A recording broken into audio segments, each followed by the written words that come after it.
受到极端气候的影响，在南美洲的国家哥伦比亚，两个真主要的水库欠水量是拢无甲2成。首都科波大甲附近的城镇嘛开始实施限制用水，每10天停水1天，差不多有900万人会受到影响。哥伦比亚首都波哥大的清加萨用水系统，两个主要水库水位降到40年的低点，储水量全部甲2成。真侪所在已经大家看到底。波哥大市长特别宣布分区停水，将首都分做9个区域轮流，每10天停水24点钟，10日正式开始。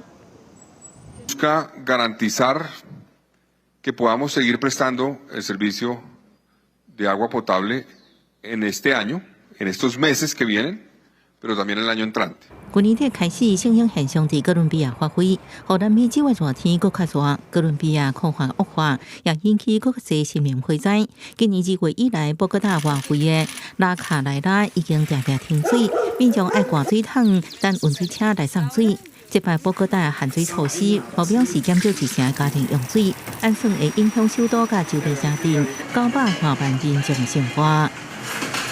Evito, me baño máximo por ahí en 4 minutos, de no sea de tanto lavar por ahí así como ropa o mucho gastar el agua. Duro porque uno siempre ya está acostumbrado a que cada rato llegue el agua, entonces es demasiado duro. Aunque a veces a la vez también es bueno porque estamos cuidando el medio ambiente.